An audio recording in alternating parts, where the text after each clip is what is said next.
coach Kalen DeBoer in the house. As you guys arrive here in Houston, what's the big message, big points of emphasis for your group to handle this week? Yeah, just be them. Do what they do, and everything that's got us to this point. So we got a lot of maturity on this team, and they know how to handle the big moments. I know a big slogan for you guys the last handful of weeks has been "Jobs not done." What will it require in a battle of undefeateds for a national title? Yeah, it'll require great preparation, and that preparation leads to confidence, and confidence leads to success on game day. So we're working hard to make sure that preparation is intact and where it needs to be. Enjoy this. Thanks for the time. And the Washington Huskies all getting set to take the podium, ladies and gentlemen.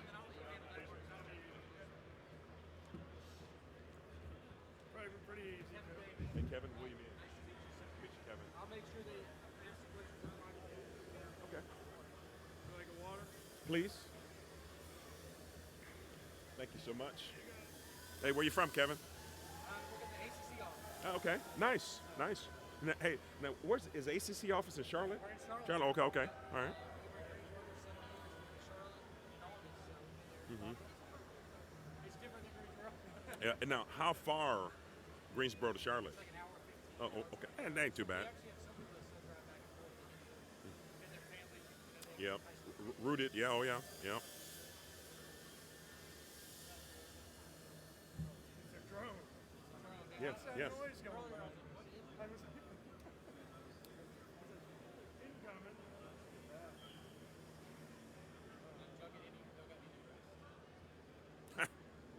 A little bit. Yeah. Yeah. Hello. How are you doing? Very, very good. I just wanted to ask kind of like a big picture question, if you don't mind, but with just everything that's going to change in the college football landscape next season, Washington going to the Big Ten, the playoffs are going to expand. What does it mean? I guess what does it mean to be a part of the last of this? And how do you view this game? You know, moving forward, you guys going to the Big Ten, how will it change franchises? Yeah, it's really been an honor to be a part of the system that's always forever changing and evolving. And the one thing that we like on our end is we've been a part of a few lasts, just being in the Pac-12 conference. So on our end, it's something that we definitely embrace, we enjoy, we like it. And, you know, sometimes change is good. And the one thing that we learned in 2020 is you have to have a real high level of adaptability. And that's really what the college landscape is becoming. You just have to have the ability to adapt and know that nothing is ever going to be the same, nothing is ever going to be consistent. And you know, in 2 years, everything could change again. So you just have to always keep an open mind to change.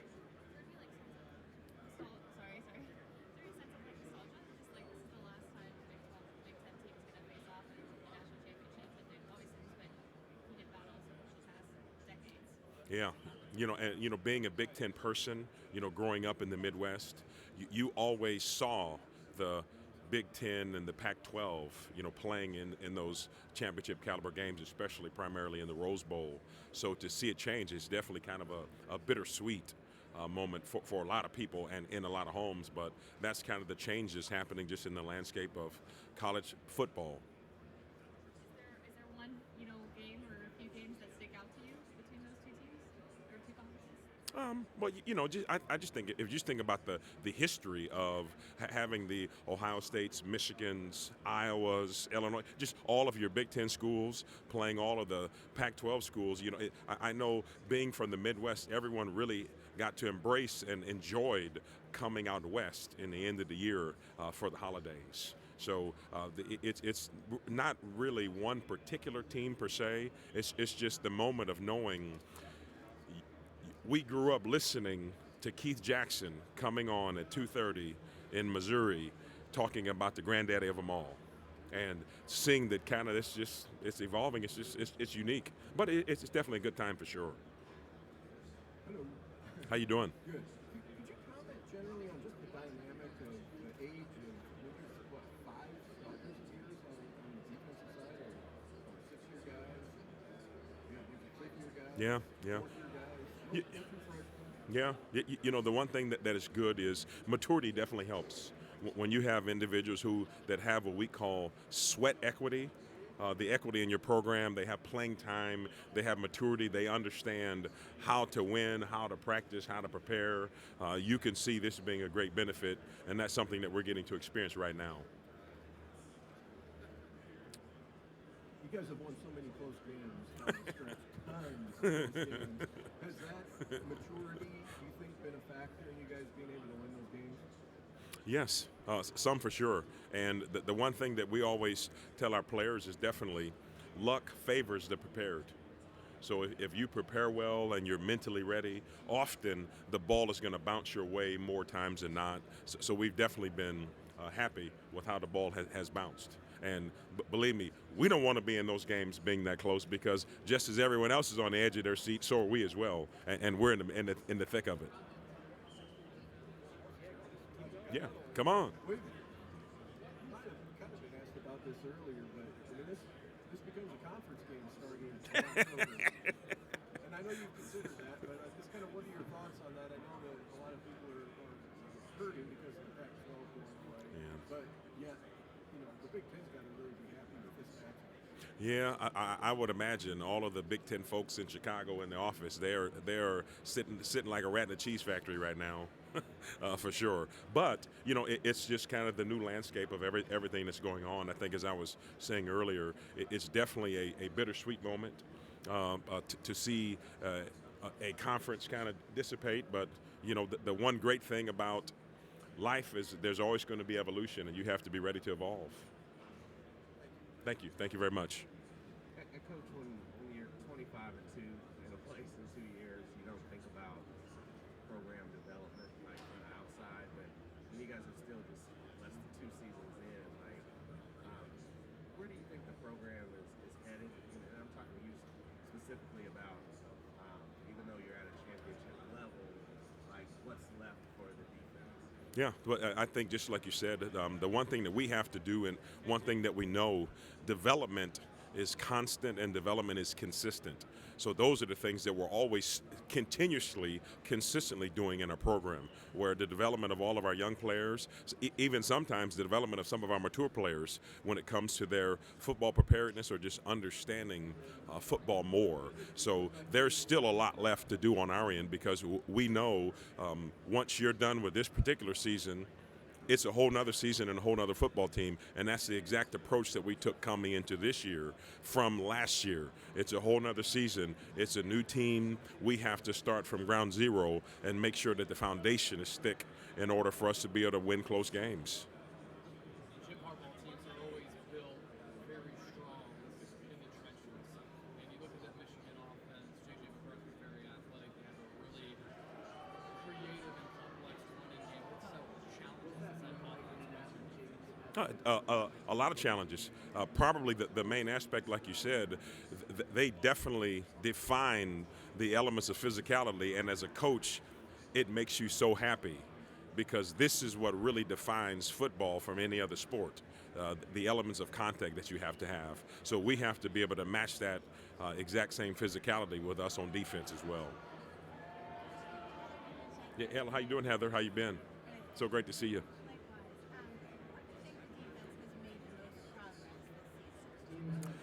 I would say from us being able to be opportunistic and being able to take the football away.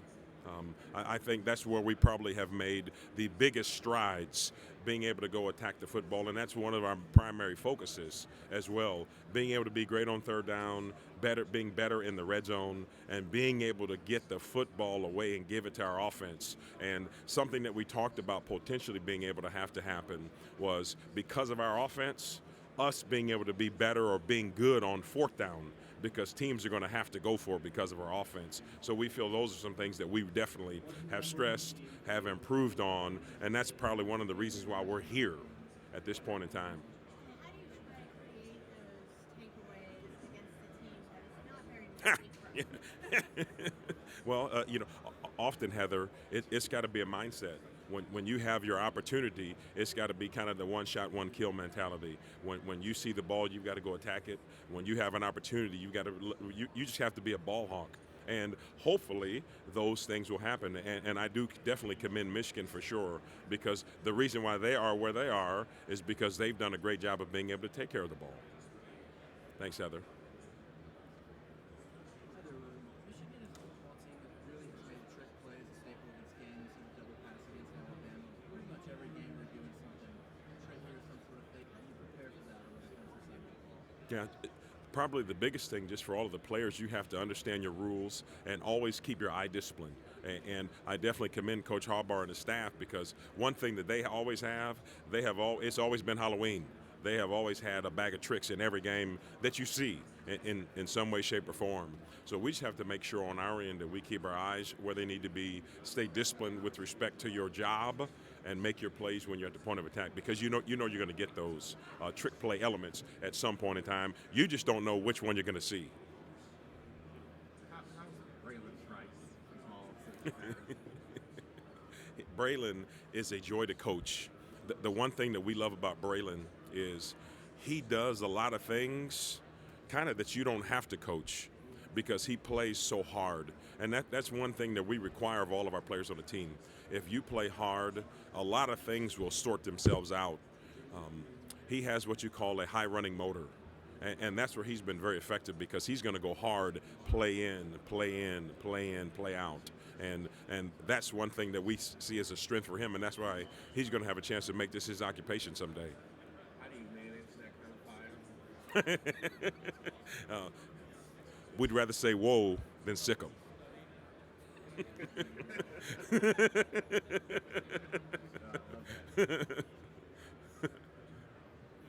Appreciate your time. Thank you. When speaking on specifically Michael Penix's relationship with the offensive line and receivers, from your perspective, how has that stood out over the course of the season, and how has that evolved as well? Yeah. To see how probably just how he has evolved just as a leader, it's literally what you would see in a book. From square one coming in, where he only knew a few people. I know myself and Coach DeBoer were probably the few people that only knew. I knew him because I had a chance to recruit him when he came to Indiana.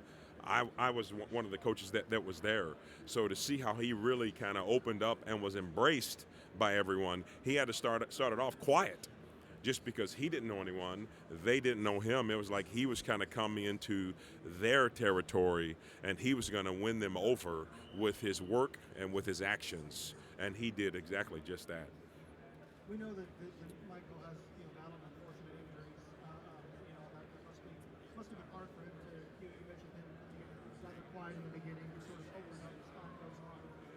It's speaking in terms of those sorts of things. Those relationships with coaches and players alike.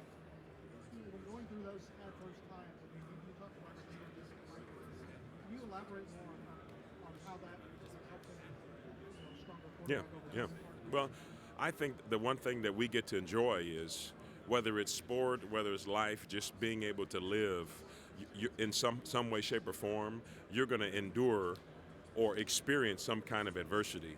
And really, the old saying, life isn't about kind of what happens to you, but more how you respond to it. That is a testament to him. And that's kind of how he has been, where he has always been I'm going to respond, I'm going to attack, I'm going to get better, I'm going to improve, I'm going to be better through this. That's kind of the mentality that he has always had. And when you have a growth mindset like he has, that's what you get. And every time he's gotten injured, it's been a setback, but he's had a major comeback. And he would have one setback, he would still have a major comeback. So to see his mindset, it's probably more a testament to his family and his parents, to how he was raised. And that's something that we appreciate in him and his family, because he's been raised to understand and know that I can deal with adversity, I can attack adversity, and I'm going to be okay through adversity. What makes him so special and so hard to defend as an opposing defensive coordinator? That left arm magic. When the ball comes off of his fingertips, it is coming off howling. and he can put the ball exactly where you want the ball to be put. It's kind of one of those scenarios where it's not going to be put on the bullseye. It's going to be put in the center of the bullseye, exactly where it needs to go. And that's something that he does. He can make those decisions very fast. He's very elusive. He can get away when he needs to, but he can really put the ball in the hands of some of the skill guys right where it needs to be. Thank you. Thank you very much. Does having so many veterans, does that kind of allow you to kind of layer on things that you maybe would not have been possible even when you guys took over last year? Yeah, when you have some individuals that are kind of football savvy and do understand football, you can push the envelope a little bit from their learning and understanding. So that's something that we try to do for them coming into year one and into year two. We said we're really going to push the envelope just from our knowledge and understanding from a player's perspective, and they have really embraced it. And one thing we told them, as long as you grind, refine, and compete, you will be just fine. And that's exactly what they've done. They've kept their head down, they've stayed to it, they've worked, and they've gotten the job done. Did it help at all, especially setting that culture when you took over, kind of coming in and having so many guys that have been around the program a ways? Yeah. And one thing that we did is, we told them, hey, we choose you. We want you. We're going to embrace you. And we want you here in this program. And I think when they saw that we were all bought into them, in turn, we got 16-fold improvement and buy-in from them. And that's exactly what the program is all about, and it all starts from everything from him right there. Because we know we love him, we're going to lead under him and do exactly as we want. I was just talking to Eddie about his story going from walk-on to where he is now. What surprises you about the path he was on? Were you surprised when you heard that he had gone through that walk-on experience to get to where he is? Yeah, for sure. It's kind of funny. I knew of him when he was in high school because a young man that I coached was his high school coach. So he had some chances to go play at some smaller places. And he said, no, you know what? I want to do this. I can envision this. And that lets you know when you have someone who is destined to want something and you have your mindset to being able to do that, you can accomplish anything that you put your mind to. And he is a true testament to that, because when it comes to his work, there probably may be only one other person that you may see in the facility working, trying to prepare as much as him. Now, he's one of those guys, he'll send you a text message at 5 o'clock in the morning. Hey, coach, on play 6, we're looking at this. Should I do this? And that's exactly what you want when you have someone who has a perspective of another coach on the field. Thank you. You talked about the defense from a complementary team perspective. Mm-hmm. I remember the Apple Cup, right? All the fourth down play, and it was like, what would you have done if they hadn't made that fourth down? Like, I guess they were just going to have to get the stop. Exactly. Like, when you've got such a dynamic, ambitious offense, like, what does it mean to play a defense that complements that? I mean, you're not going to be microscopic in what you give up because you guys score so quickly. You know what you have is you have something that really defines team football. The offense works with the defense works with the special teams, and obviously vice versa throughout everything. But when you have an offense that can make it right and a defense that can make it right, now you're in these positions that we're in right now. So the one thing that we know, no matter what goes down, we have the back of our offense, and they know that. And we know no matter what goes down, the offense has our back. And that's what you get when you're in great programs. Each individual, each team, each unit can complement each other. What's the hairiest situation that you've been in? The hairiest? Oh, you're saying like when we're on the sidelines watching, and we probably have Reese Davis and those guys up there saying, hey, wait a second, it's 4th down and 1 and they're going for it on their own 20-yard line? That probably be one of the more hairier scenarios. But we know we have confidence in Coach Grubb and what they're going to call. So most of the time we're going to be ready and prepared, and we kind of take the fireman's perspective. If we ever have to get on the field in a sudden change scenario, it doesn't matter how you got on the field, we have to get off the field. And that's the perspective that we take and the model that we kind of put in the mindset of our players. Thank you.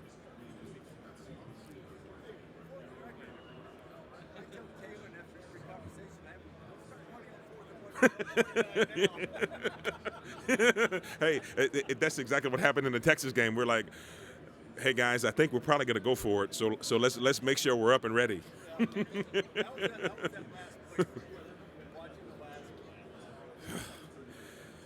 It was so stressful, but we really just had a lot of trust in our guys. We kind of knew what was going to happen, so we said, hey, the ball's going to have to come out fast.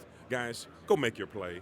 You have prepared for these moments because we've seen some of these very same moments in practice against our wide receivers. So it's been kind of one of those scenarios. That's why you saw when he just batted the ball away, we had something like that maybe 3 weeks ago in practice in a 2-minute drill and EJ had to bat the ball away. So.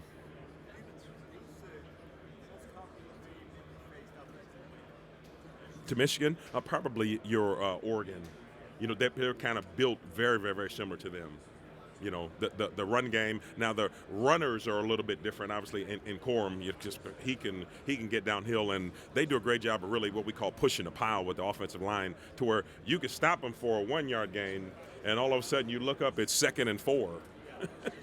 You're like, hey, wait a second, how did that happen? You know.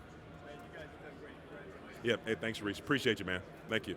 Hey, the one thing we've had is we've had that Drew Fowler in there making those plays for your brother. You saw, I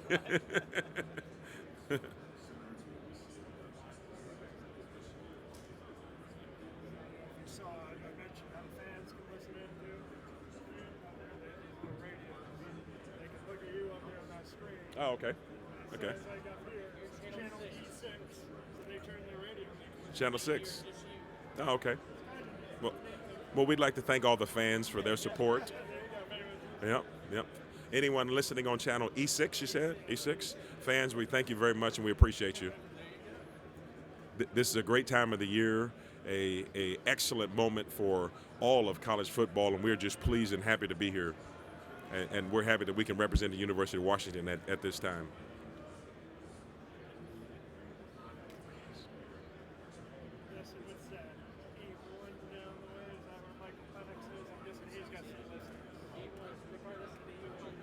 Yeah. I don't blame them. You've said it, man. He really is. Everything we dealt with was awesome. He's Heisman Trophy finalist. Yep. So You would know it. right, exactly. Hey, Coach, how you doing? Very good. How are you? Fantastic. I wanted to ask you just, first of all, from a coach's perspective, preparing for almost a month for Texas and having all that time with the players, and now just a normal game week to prepare for Michigan, is that easier as a coach to just coach the guys for a normal 7-day game week, or is it a little bit different? Is it exciting? Kind of what are your thoughts on that? Well, it's definitely exciting, but it just goes back to your normal game week of preparation. The only thing you have to deal with is just, the travel is a little bit different, kind of when the game day is, dealing with some of these things that we're doing right now, but in the end, it's still going to come down to blocking and tackling on our end. In Michigan, with J.J. McCarthy's ability to get out of the pocket, throw on the run, and then also now they've been implementing Alex Orji a little bit more into the offense too. How are you able to try to, number one, contain the quarterback from running outside the pocket, and also making sure that they can't make a big throw downfield, as J.J. loves to extend plays every single time? Yeah, and that's going to be a big task, and that's something that they've been able to do game in and game out. It's like they run, and then you get hit with the play action pass, or you pressure, and he can be elusive enough to be able to make you miss, and now they get the guys kind of, number one, and the guys running down the field. So that's going to be our challenge, and that's what we've been practicing for the last few days of practice. Hey, thank you very much.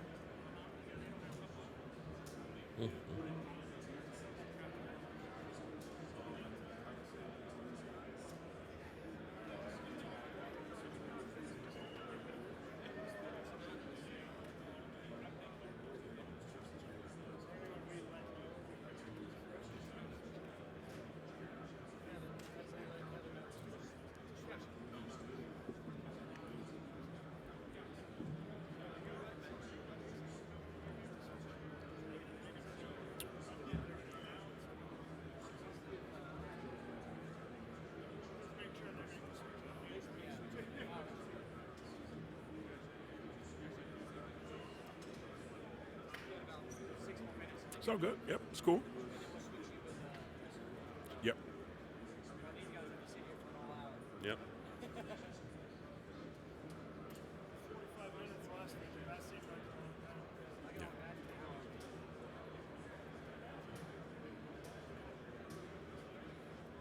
I think, as you guys know, this is what sells the game.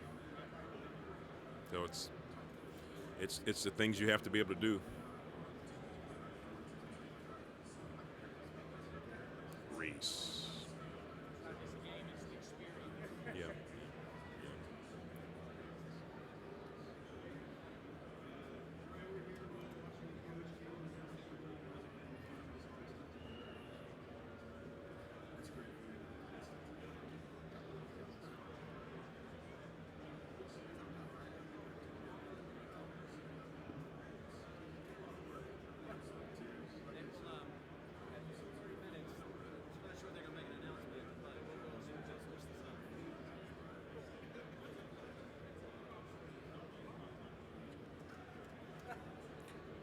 Now, how long have you been in the ACC office?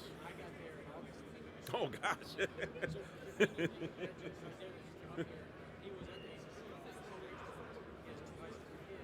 Oh, yeah, yeah.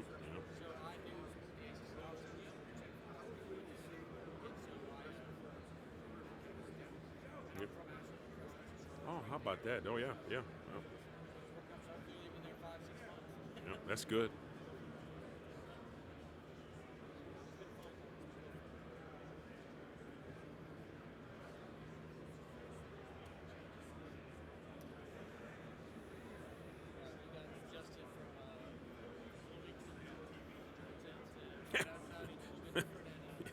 Yeah, just a little bit.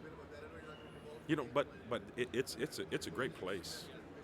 Gosh, and it's not what everyone thinks. Where it's going to rain all the time. It is nothing close to it. You know.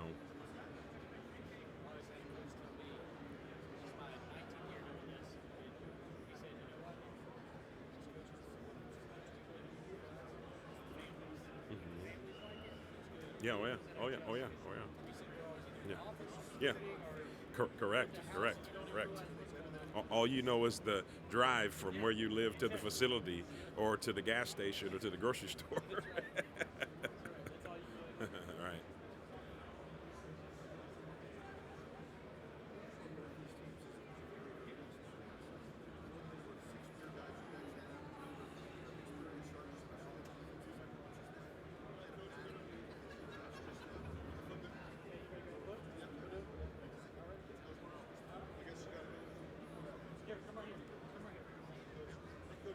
Yep. Thank you. Appreciate it.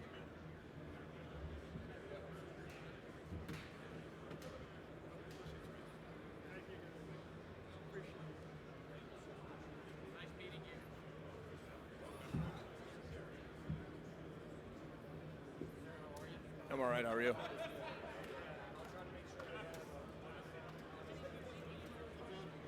Yeah. Could be an easy one. Short, 3 minute.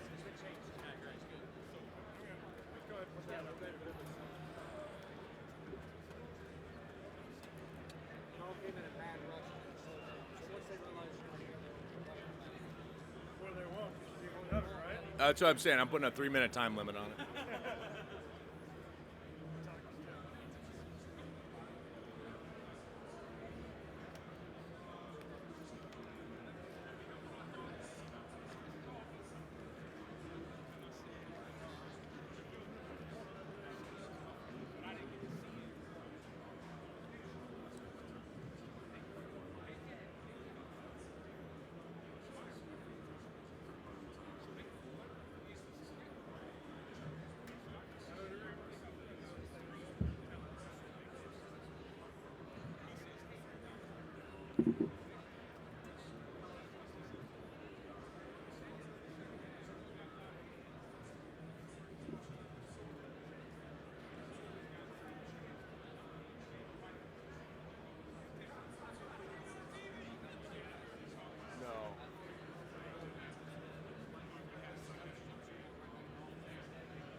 That night, yeah.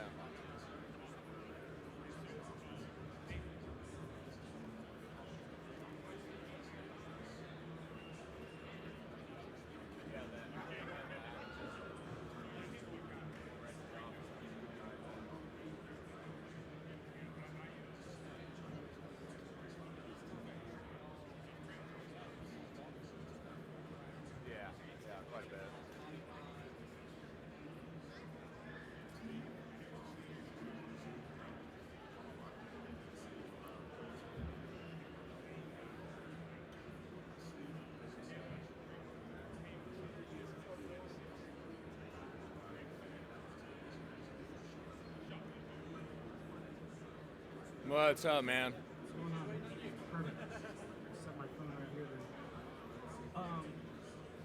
Obviously, you knew that there's potential if you wanted for two teams. How did you guys go about doing advanced prep for this outcome? Yeah, I think obviously you got some lead-up time after the Pac-12 championship game. The full-time coaches or the on-field coaches go on the road, recruiting, and then your support staffs in the lab. And obviously their first priority was to make sure they got Texas broken down and set up. But in the meantime, as soon as they finished that, they went right on and did Alabama and Michigan. So, there's definitely some lead-up time where those guys, we did some of that work, but leading up to the semifinal game, your focus is 100% on playing Texas. So, got to switch the gear pretty quick, and then get ready to adapt to this week on a short week.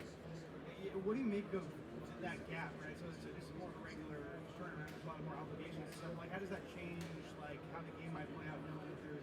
Yeah, no, how the game, it'll be interesting to be honest with you, because I think our time down here right now is extremely valuable. Like, we're still in game plan mode. We're still finalizing a lot of touches and still working through a lot of things that we got to do in order to be prepared to play the game. And so it feels slightly rushed. I think with the pull the travel in, went from Louisiana back to Seattle back down here. But I also know that our guys had that similar experience. We played in the Pac-12 championship game. We actually played on, 1 day short on rest there, and feels very similar to that. I saw a clip of you guys on the plane right after the game. Are you already starting prep on the plane? 100%, yeah. Yeah, we had both. Walking into that trip down to Texas, I got game film loaded up on both Alabama and Michigan, and the second you walked out of there, really no celebration. Get on the plane, open up the laptop, start going to work, and that's exactly what we did. And it's been a nonstop. Every single minute that we've been awake has been focused on that since that time. What stands out about Michigan? Just their level of discipline and physicality. I think that's one of the biggest things is how physical of a group their front is. What their demeanor, what their identity is. They really stick to their identity and play really good complementary football. And you got to be ready to, establish your own level of physicality on a snap in and snap out basis. And I think where you see people wear down is later in the game. That everybody's amped up right at the beginning of the game and ready to, set the tone. But all of a sudden it's play 40 or play 50 of defending those same power plays. And that's where guys start wearing out. And so you got to be able to be in it for the long haul. Chuck, Washington's defense finished 81st in third down defense on the year, but held 7 of 21 to Texas and Oregon in third down. It's amazing job on third down. Is there a change, a tweak, or is it just purely health in the secondary? A big piece of it's health in the secondary, and then I think as the season's kind of progressed, guys have made some there's some things for certain that we've done schematically, but also I think there's a big piece of weekly basis of those guys being able to execute what we're asking out of them. Never going to give away the game, but will there be a little bit more aggressiveness considering the power run game? They like to put 9 in the box and attack every person, and Washington does a really good job getting safeties up on the line of scrimmage, maybe dropping back. But here, the run is coming, and how do you prevent the fourth quarter, the tires from getting worn down by the 58th rush? Well, I think you've got to rely on your depth, and I think we're at this point in the year we do have our best depth that we've had throughout the course of the season. I think there's certainly points during the middle of the season where you didn't have the same depth, and so I think you've got to trust your twos. You guys that are coming in, your rotational guys, to help you get through all the way to the end of the game.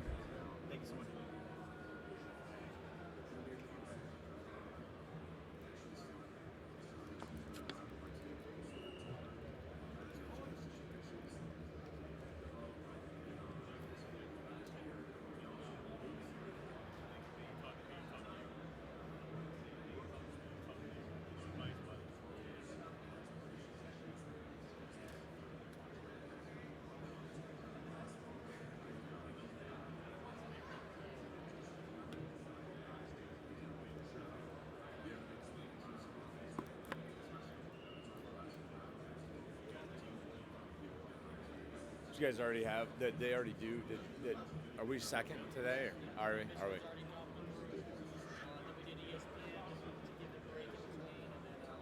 No. Yeah. Okay.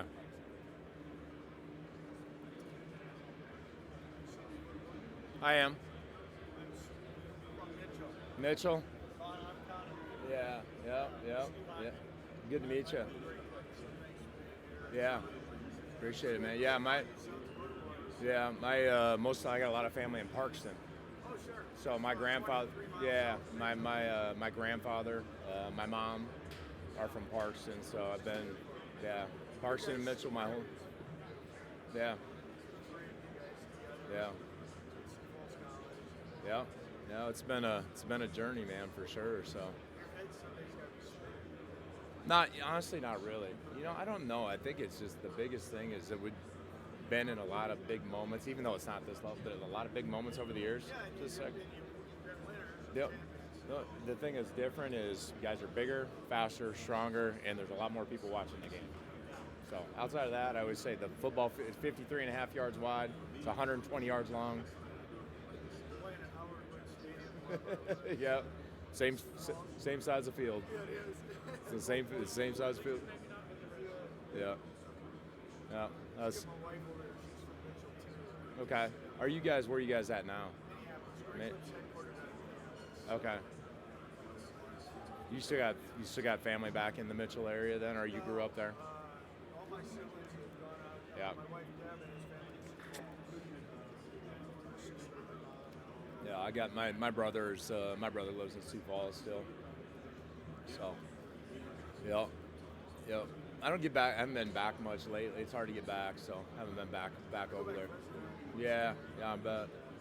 No, I haven't been back here in a while. Just time wise. Good to meet you. Awesome meeting you, man. Yep. Appreciate it. Yeah, appreciate you. Good to meet you. Hey, I was just talking to Cameron earlier about some of the fourth down calls and some of the aggressive calls that the offensive staff has made. You just said, hey, listen, if we don't execute, we just want our defense to not give up more than three. So as a coordinator, stuff like that, you guys are going. They're going on the wrong side or the same side of the field. Sometimes it might put you guys in a different position. Sort of how do you guys integrate that just in the overall philosophy of aggressive play calling? Yeah, don't even think twice. I mean, I think that's just been the mentality, of Coach DeBoer. Play the percentages, and it's never a surprise. We practice it all the time. We're used to it. I mean, defensively, we're used to being in a lot of fourth down situations, and we know what being on the book or using analytics is like because so many teams are using analytics now. And I mean, there's never a moment of doubt in your mind about the situation. And it's, hey, when it calls for it, if it works out, which it has for us several times, great. If it doesn't, then it's on us to step up to the plate and get a stop. Yeah, I mean, you mentioned analytics, and obviously I know you guys study that, but it also just seems like like there's just a lot of buy-in from the whole program that, hey, this is how we got to coach this team. Right. Where's that come from? Well, I think at the end of the day, if you're going to win a championship, right? I think at the end of the day, you're going to have to be aggressive and you have to pick your spots. And I think we've played in so many close games this year. You got to find that one extra, play where you got to have the confidence to say, hey, we're going to go be aggressive and win the game. And I think the kids understand that. The staff clearly understands that. And everybody's on the same page. And there's never been a wavering of belief or doubt has never entered in. And I think everybody's bought into that philosophy. Thank you. Appreciate it. Hey, Chuck, could you kind of talk about the dynamic of just, you guys got so much experience on the defensive side. How is it coaching a group like this, being with the fact that Veteran guys, you're asking about that, just having veteran guys. Yeah, no, I think it's great. I mean, I think you look at a number of like 5th and 6th year guys that are out there right now. I think, Thule has been fantastic for us. Here's this 6-year savvy veteran, and I honestly feel he's been one of the best defensive tackles in the league. And there's so many things he does at critical points in the game that young guys probably wouldn't do. Same thing with Eddie and Asa, and it's just a host of guys that are really veteran. And I think like the biggest thing that I see out of that is that the moment is never too big for them. They've seen all the wars, they've seen all the battles, and I think that's part of the confidence when you walk on the big stage is you've been there before, you've been in situations like it before, and you don't get rattled. Young guys can get rattled, and it's great having veteran guys that the moment's not too big for them. Oh yeah. I think there's confidence. Obviously we played them a year ago, and they'd improved, we'd improved, and we knew it was going to come down to critical plays at the end of the game. And again, I think the guys believed all the way.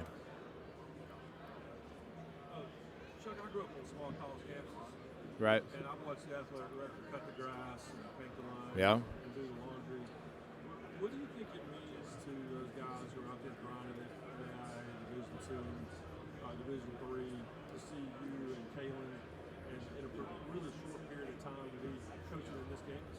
Right. Well, I just think that it shows you that the hard work and the level of dedication that you put into the game can certainly pay off. And I think when you get in our shoes, you'll never take anything for granted. We've done the laundry, we've mowed the grass, we've only had so many footballs for the season. We've traveled on one bus, we've eaten cold sandwiches on the side of the road, and I think what people probably don't really grasp is the work is still the work. It doesn't matter what the level is.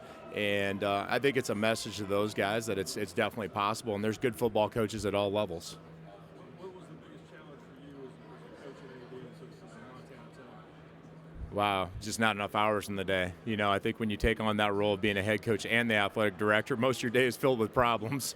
Anything as an athletic director that comes on your plate is usually not a good thing for the most part. But it just taught me a lot of leadership qualities at a high level. I mean, I think you got to be able to manage an entire athletic department and a football team, and focus on being successful on the field, and just investing in people around you and trusting people to do their job every day. Does it feel the same when you get on the bus after an Oregon game or after a bowl win and you're still sitting next to this guy like you were so many years ago? Yeah, honestly, yes. It's not changed. I mean, whether it was a win in 2001 or it's 2024 to this day, we talk about it often. I mean, the feeling's the exact same. I mean, it's what's at task. You're fighting monumental battles, and to walk away successful, there's a sense of pride in that. Appreciate it, Mike. Chuck, how are you, man? Good, man. How are you? Good. Just wanted to ask about the challenge in facing an offense that wants to tell you exactly what it's going to do to you, and then Right. continue to do it 30 times in a row if they have to. How do you approach that as a defensive coordinator when an offense is as physical and as intentional as they are? Yeah, I mean, I think it's pretty clear cut. I mean, the level of physicality, and we've been addressing that throughout the course of the week. And I think there's been some teams in our league that have helped prepare us for this moment. I mean, I think obviously Oregon State, it comes to mind, a really physical, run-oriented style. And so our guys at least have some recall of that type of game plan where they're going to play ball control. They're going to be ultimately very physical. And I think where the key point comes later in the game, it's the 30th time of running downhill into the A gap, and can you do it the 30th time as well as you did it the first time? And I think that'll be the telltale of the game, is whether we can continue to manage our level of physicality throughout 4 full quarters. In terms of their offense, a lot of offenses say that they want to play that way and do that, and very few can. Right. What has made them, physically or mentally, schematically able to have that kind of success? Well, I think number one, they've got excellent depth. I think that's the key thing. I mean, you've got multiple good running backs. You've got a host of tight ends, and their offensive line, all real guys. And so I think their depth allows them to hold up to that. And then, like I said, they're playing very good complementary football. I mean, their defense gets them back on the field. They eat up a lot of clock, chew up a lot of clock when they're on the field, and so it allows them to shorten the game. And they've just done a fantastic job of not making the big mistakes. Thanks, Mike. I wanted to ask you a little bit about just the veteran presence on the roster. Right. You look at so many of the guys here, 3, 4, 5, even some 6-year guys. For you as a coach, how important is that to what you guys do? Well, I think there's always a trust relationship that's built between between players and coaches, and when you've got savvy veterans, I think there's a lot of trust when it comes to game plan and installs and knowing that they understand what they're supposed to do and when they're supposed to do it. And I think it just prepares you to play in big moments and play in big games. And the big thing is our guys never get rattled, they never get on tilt, and that a lot of that has to do with that veteran level of presence. When you guys first got guys as a staff, your first message to the guys over here? That we were going to work to build relationships. I think obviously that's the first thing is you got to form that trust that we were talking about, and I think that's the first thing you have to do is obviously they're coming off a very negative situation. We're coming in, they didn't get to choose us, and you've got to establish that level where they're going to take the coaching and they're going to take the scheme adjustments and they're going to take the new dynamics of how the football team is going to be run, and they've got to buy into it. And I think that's what obviously Coach DeBoer did a fantastic job of, is getting guys to buy in. How much easier does it make your job when you do know here's who we have and we're able to develop and grow them over time, as opposed to, hey, we're struggling in 15 transfers on defense? Yeah, well, I think certainly there's throughout that first spring, you can develop a lot of trust, and you can go back and look at what guys had done previously on film, and have an idea of their skill sets and how you're going to use it from a schematic standpoint. And I think it was a net benefit for us to be able to carry some guys forward and not start from scratch, even though at that time we were all starting from scratch. They had to learn a brand new offensive, defensive, special team systems. The thing is that at the University of Washington, we got some incredibly high football IQ guys. I mean, it's a great school, some really intelligent young men that go there, and so I think us being able to get them to adapt actually happened pretty quickly. And then I would imagine that made improvement this year and development this year even more feasible. Right. Yeah. Now they know at this point, and so they're in a situation now where this is the kind of their second go around. They've been through multiple spring balls, a season, another season. So I think that certainly was a major asset for us. Yeah. Appreciate it. Coach, hey. JJ McCarthy, obviously a great quarterback, great efficiency. What do you see as his vulnerabilities? Well, I don't know if he's got a lot, to be honest with you. I mean, I think it's for us in our season, this is another phenomenal quarterback and a long line of quarterbacks. I mean, in our league, Caleb Williams, Bo Nix. See Mike Penix in practice every day. We're used to a lot of high-level quarterback play, and really I think he does a fantastic job all around. I mean, obviously he's active with his feet, very accurate with the football, doesn't make the big mistake, and that's what has allowed their offense to be as successful as it has been. Thank you. Okay. Yeah, great.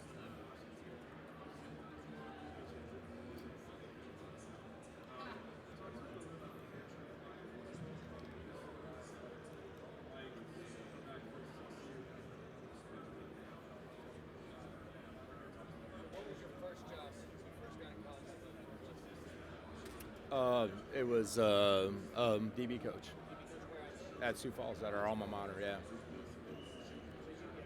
My first job, I started at D2. Yeah. I appreciate the working. Oh man, yeah. And I was SID marketing and right. Everybody, whatever your job title was, it was slashed with about 7 other things. Like, all right, who's in charge of the equipment? Who's got to put out press releases? Who's lining up the travel? Yeah, no. No. That's what I'm saying when you have all the rest of the stuff out of it. Hey, how are you? Yes. You're last.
Yeah. No. Hey,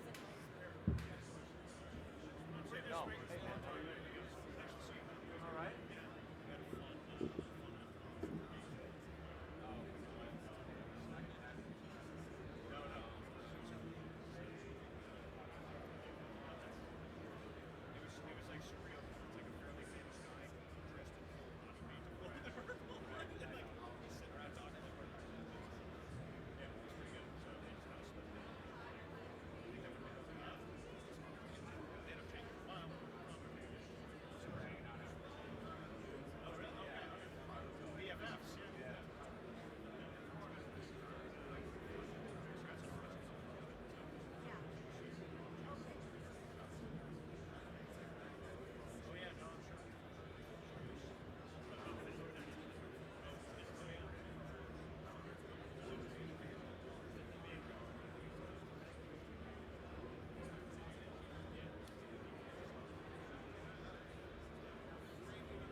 It's all right.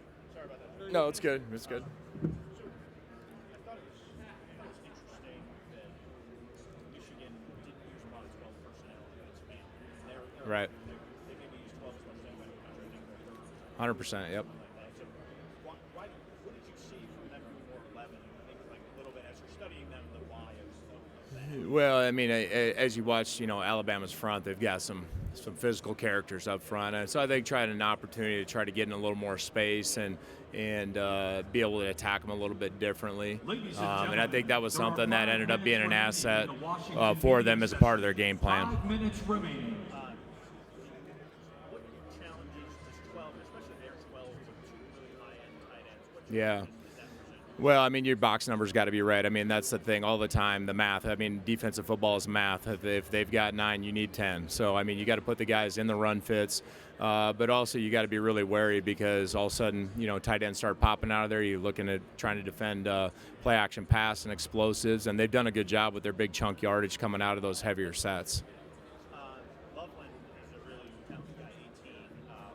What challenges does he present from his standpoint? I can imagine he can't guard him like that. Yeah, well, I think he's an elite. He's got an elite skill set. I mean, in terms of just route running, I think we've seen a lot of in the pack this year. Seen a lot of great tight ends, but he's the best route runner, technical route runner that we've seen on film this year. And man, incredible catch radius. But they can come in and do the dirty work. So you got to mark him all the time. You got to know where he's at. How did getting your safeties back late in the year change your A major asset. I mean, it was a huge difference. I mean, I just think, having Asa Turner and Cam Fabikianen back, those guys have a lot of experience. They're the brain trust. They're the quarterback of the defense. And just, I think it brings a sense of calm and level of execution that you need to be successful in the big time games. reflect back on taking Jabbar from the portal, portal hits 50-50. Right. You have to be really pleased with how that Jabbar's a home run. Yeah, he's incredible. I just think about what he's meant to our team. The demeanor obviously made a myriad of big-time plays throughout the course of the season, but also the character and the person that he is and the leadership that he provides us every week. Couldn't be more pleased to have him on our roster. Hey, good seeing you, man. Take care. Yeah, good to see you. Yep. With Ed's story going from walking on to where he's at now, what was your first impression when you got with him, and how do you have put in perspective what he's accomplished in his path? One more time, who? With Ed's story going from walk-on to where he is Oh, now? Eddie. There you go. Eddie. Well, I just know how much time and effort and energy he puts into the sport on a daily basis, and I'm so happy for him to be getting paid off like he is. The recognition and everything that he gets, he deserves. And it's just, you think about the mental toughness that it creates to have that level of belief in yourself that I'm going to make it, because when you're coming in saying, hey, man, we don't know if you're going to make it, you got to bet on yourself, and that's something that he did, and I'm just so happy that it's paying off at the level it is for him. Beyond just the stats and numbers, how do you kind of qualify his value and what he means to this defense? Well, just his level of professional preparation every day. I think it drives, not only our linebacker room, but others around him. This is the way we need to have it done on a day in and day out basis, and he does that as well as anybody on our team. And I think that just kind of makes the culture contagious in like how we're going to prep and approach every single week.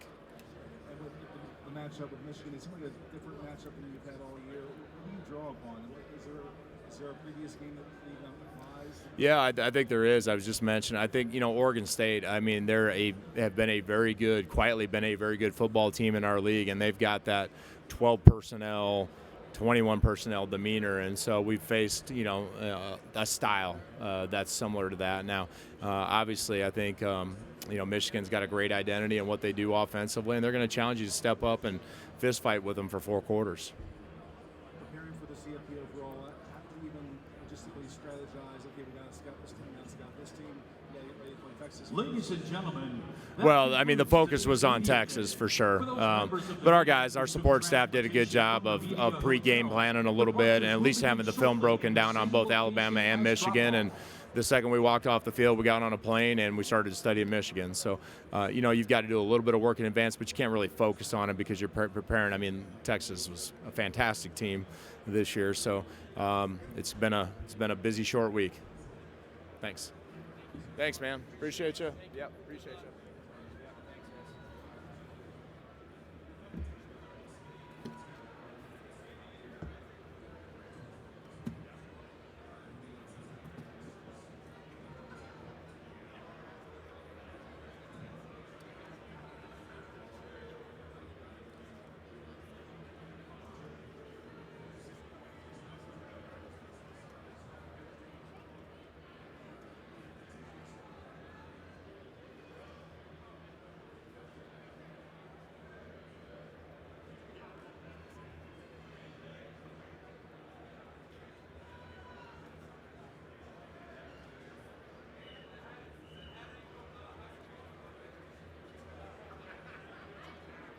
Everybody, as the Washington Huskies are headed on out of here.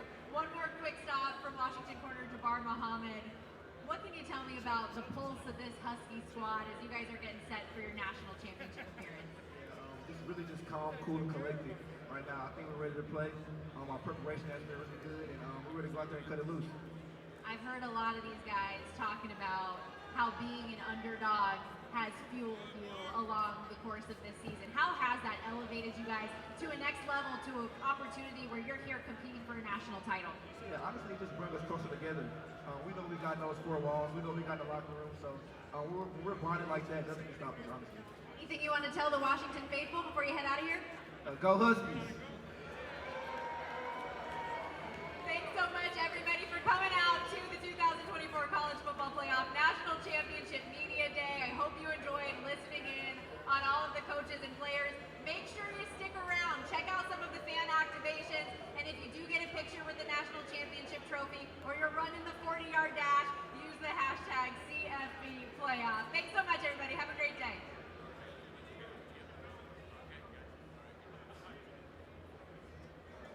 Fans, don't forget to join us all weekend for Playoff Fan Central.